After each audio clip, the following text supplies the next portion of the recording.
2015లో అహరోను మేరీ యెరూషలేం వెళ్ళినప్పుడు ఒక దూత ఒక స్త్రీ వలె వచ్చి వాళ్ళతో మాట్లాడారు. మీరు గొప్ప సేవ చేస్తున్నారు ఒక గ్రామంలో. వాళ్ళెవరో తెలియదు, ఒక దేవుని దూత.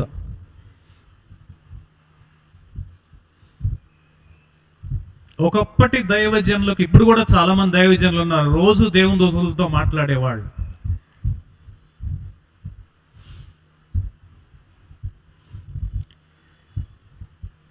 మీరు ఒక పెద్ద మందిరాన్ని కడతారు,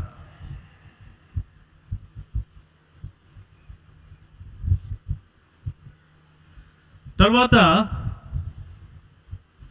ఒక అంతర్జాతీయ సేవకుడు వచ్చారు హైదరాబాద్. ఆయన వాక్యం వినడానికి ఇతర దేశాల నుంచి కూడా వస్తారు. ఆయన ఆఫ్రికా నుండి వచ్చారు. కొంతమంది లక్షలు ఖర్చు పెట్టి వస్తారు.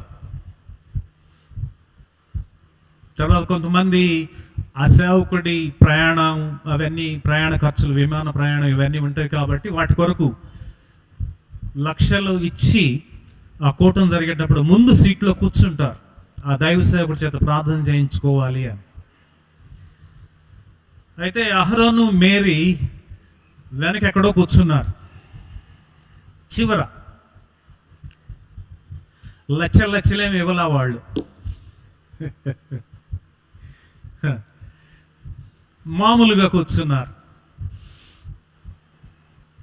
మొదటి కూటంలోనే ఈ లచ్చలు ఇచ్చిన వాళ్ళందరినీ వదిలేసి ఆయన వీళ్ళ దగ్గరికి పోయాడు. ముందు మేరీ దగ్గరికి వెళ్తే మేరీకి భయం పట్టుకుంది. ఎందుకంటే ఫెలోషిప్లో కొద్దిగా కొంచెం అదే ఉంటుంది, భక్తి అంటాం, కొంతమంది దాన్ని పైత్యం అంటారంటాము, పురుషులకు దూరంగా ఉండాలి అని.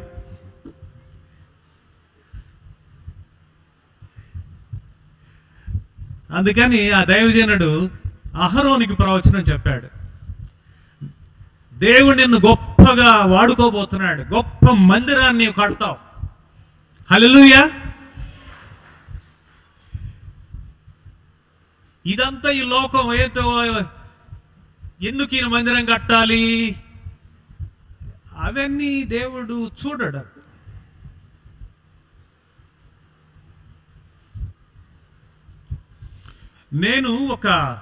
ఎందుకంటే నాకున్న డాక్టరేట్ కూడా, నా డిగ్రీ కూడా చర్చి సంఘ చరిత్ర, అన్ని సంఘాల గురించి తెలుసు. తోమా గారి దగ్గర నుంచి నేను లెక్చరర్గా చేసింది కూడా చరిత్రే, హిస్టరీ లెక్చరర్. వాలంటరీ రిటైర్మెంట్, స్వచ్ఛంద విరమణ చేసి ఉండకపోతే ప్రిన్సిపాల్ కూడా అయి ఉండేవాడిని. కోర్స్ ప్రిన్సిపల్ అయినా ఎప్పుడో రిటైర్ అయిపోయి ఉండేవాడిని. ఎందుకంటే ఇప్పుడు నాకు 69. నేను ఉద్యోగం చేసేటప్పుడు 58కే రిటైర్మెంట్. సరే, నేను అంత కూడా చేయలేదు. సో చరిత్ర అనేది ఒక వ్యక్తి కాదు, నాకన్నా ఒక 7-8 ఏళ్ళు పెద్ద సేవకుడికే నేను చెప్పాను. ఏమని చెప్పానంటే, నేను చరిత్ర చదివానండి. ఎల్ఈఎఫ్ని స్థాపించింది దానియేల్ గారు. దానియేల్ గారు పుట్టి పెరిగింది గోదావరి డెల్టా మిషన్, జీడిఎం రక్షణ పొందింది. ఆయన వారు ఉద్యోగం చేసింది CBM, Canadian Baptist Mission. So ఈ ఉద్యోగం చేసినప్పుడు ఆయన అసిస్టెంట్ హెడ్ మాస్టర్ పదవిలో ఉన్నప్పుడు దేవుడు ఏమన్నారంటే, నీ గోదావరి డెల్టా మిషన్ని, నీ కెనడియన్ బ్యాప్టిస్ట్ మిషన్ని, అంటే ఒక విధంగా చెప్పాలంటే ఆయనకి ప్రాణం పోసారు వాళ్ళు. ఎందుకంటే ఆ రోజుల్లో ప్రభుత్వ సంస్థలు లేవు, విద్యా సంస్థలు అన్ని మిషనరీస్వే. అది అమెరికన్ బ్యాప్టిస్ట్ అవ్వచ్చు, కెనడియన్ బ్యాప్టిస్ట్ అవ్వచ్చు, లూథరన్ అవ్వచ్చు, రోమన్ క్యాథలిక్ అవ్వచ్చు, గ్రీక్ ఆర్థడాక్స్, ఏదైనా కావచ్చు. చదువుకునేది అక్కడే, ఉద్యోగాలు చేసేది అక్కడే. కానీ దేవుడు ఏమన్నాడు, వీటిని విడిచిపెట్టి, అంటే అవి తక్కువని కాదా, ఆ దైవజనుడి పట్ల ఆ ప్రణాళిక దేవుడు ఉన్నది. అందుకని దేవుడు దానియేలు గారిని మద్రాసు వెళ్ళమంటే, ఇప్పుడు చెన్నై, అప్పుడు మద్రాస్, 4 చిన్నపిల్లలతో దీవెనమ్మ గారిని తీసుకొని అక్కడ సేవ ప్రారంభించారు.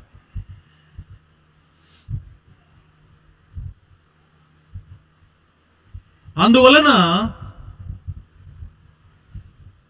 పరలోకంలో తల్లి సంఘం అనేది లేదు, భూలోకంలోనే.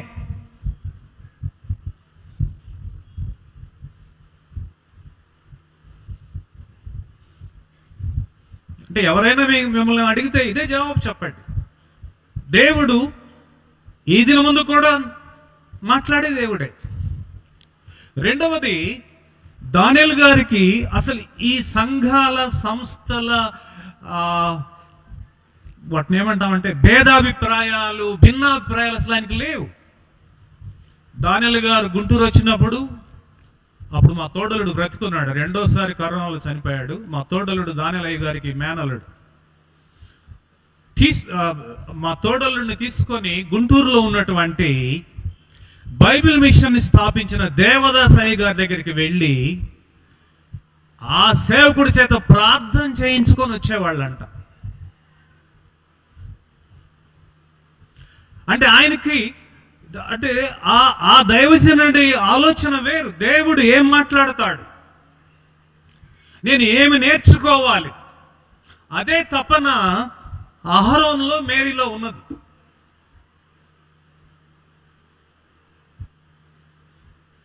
బక్సింగ్ గారు వచ్చి మద్రాసులో సేవ ప్రారంభించినప్పుడు ఆయన గురించి అందరూ చెడుగా మాట్లాడుతూ ఉంటే ఈ దానియేలు గారు వెళ్ళి దేవుణ్ణి అడిగారు, ప్రభా ఏంటి ఈ సేవకుడు, మనం అయితే ఏం చేస్తాం, వీళ్ళు చెప్పిని వాళ్ళు చెప్పిని, ఈ యూట్యూబు ఆ యూట్యూబు, చివరికి మన ట్యూబులు పగిలిపోతాయి. దేంతో? ద్వేషముతో. నేను గొప్ప, నువ్వు గొప్ప, నాకు ఎక్కువ తెలుసు, నీకు తక్కువ తెలుసు. ఆ రోత పనులు దానియేలు గారు చేయలేదు. ఆయన ఏం చేశారంటే ప్రభువుని వెళ్ళి అడిగారు, ప్రభా ఏంటి ఆ బక్సింగ్ అనే ఆ సహోదరుడు విషయం. దేవుడు చెప్పాడు, నేనే తన్ని మద్రాసు పంపించాను అన్నాడు. ఆయన గురించి ఎందుకు ఇలాగ చెడుగా చెప్తున్నారు అందరూ? లేదు, అతను చాలా గొప్ప దైవజనుడు. ఇంకా ఏం చెప్పాడు తెలుసిన దేవుడు దానియేలు గారితో, దానియేల్ నీకన్నా నన్ను ఎక్కువగా ప్రేమించాడు, నీకన్నా నాకు ఎక్కువగా లోబడ్డాడు. ఈ దానియేలు గారికి ఎంత దీనమైన మనస్సు ఉన్నదంటే వెంటనే ప్రభుని అడిగారు, ప్రభు అట్టయితే నేను ఈ సేవను విడిచిపెట్టి, ఆ బక్సింగ్ గారు క్రొత్తగా వచ్చాడు, నేను ముందు వచ్చాను, అయినా సరే ఆయన నాకన్నా ఎక్కువగా మీకు ప్రేమించి మీకు లోబడ్డాడని చెప్తున్నారు కదా, నన్ను వెళ్ళి ఆయనకు అసిస్టెంట్గా ఉండమంటారా అని దేవుణ్ణి అడిగాడు. ఈ రోజులు ఎవరైనా ఉన్నారా అలా అడిగేవాళ్ళు? నేనండి, నాది.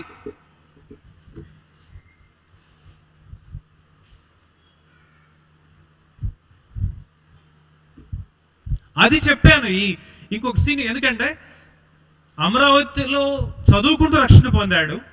ఇంకొక అతను చదువుకునేటప్పుడు, అతను హిందూ, ఒకసారి వచ్చాడు కానీ అమరావతిలో, ఆ టైంలో నేను గుంటూరులో ఉన్నాను, నేను అమరావతిలో లేను. అందుకని అతను మళ్ళీ ఎప్పుడు చర్చికి రాలేదు, రౌడీగా ఉండేవాడు. అంటే పరిస్థితులు అలా చేసినాయి. తనని బొడ్లో కత్తి పెట్టుకొని తిరిగేవాడు.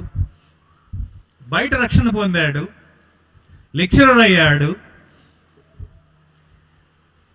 తర్వాత గొప్ప దైవజనుడయ్యాడు.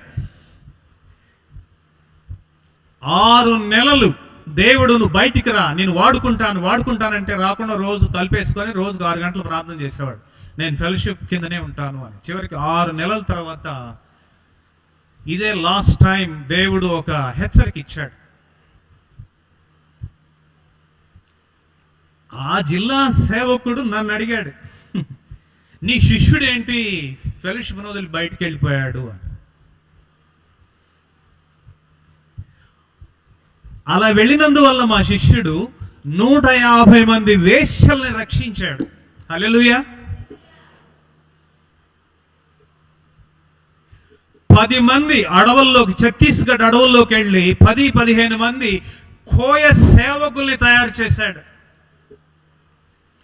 నన్ను ఈ పెద్ద సేవకుడు అన్నాడు, జోయ్ గారి పర్మిషన్ లేకుండా ఏం అటెండ్ చేశాడు. యేసు ప్రభు రక్తం గార్చింది జోయ్ గారి పర్మిషన్ కోసమా?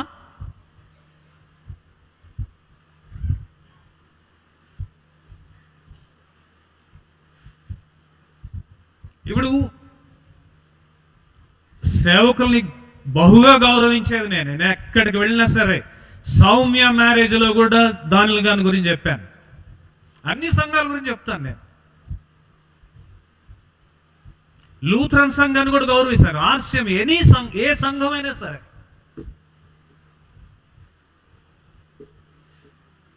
దేవుడు ఎంతకాలం ఉంచాలో అంతకాలం అలాగ ఉంచాడు.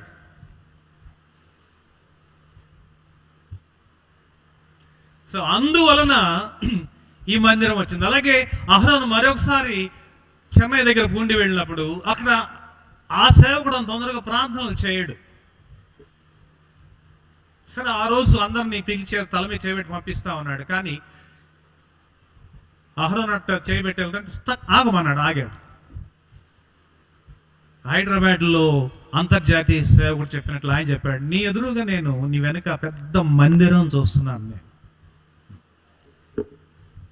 గొప్ప సేవ నీ వలన జరగబోతుంది. అందువలన ఇది దేవుని ఏర్పాటు. ఇది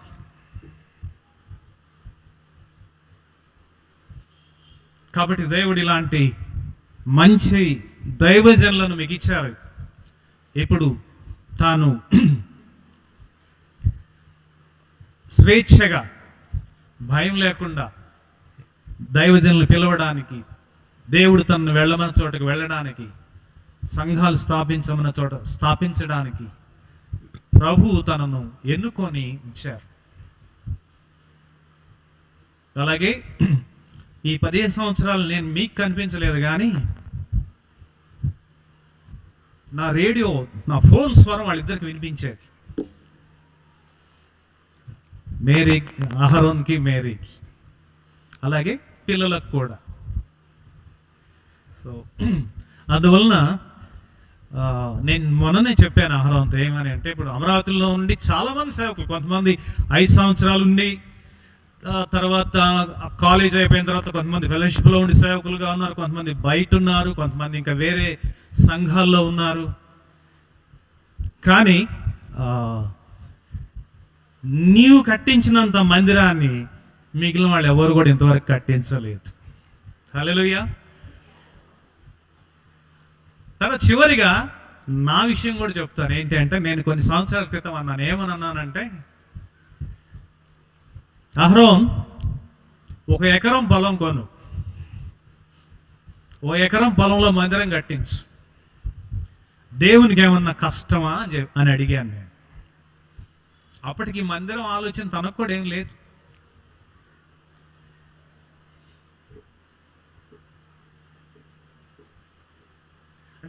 బైబిల్లో ఉంది, ద్వితీయోపదేశ కాండంలో ఉంది, తిమోతి పత్రికలో ఉంది. ఏమని ఉందంటే, 2-3 సాక్షుల నోటి మాట స్థిరపరచబడుతుంది అని.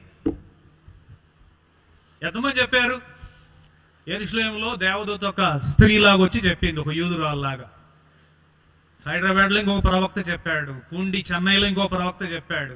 నేను ప్రవక్తనేం కాదు కానీ నేను కొంచెం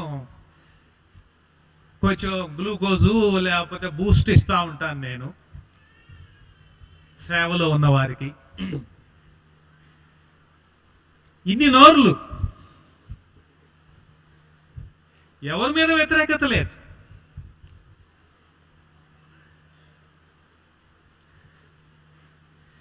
అందువలన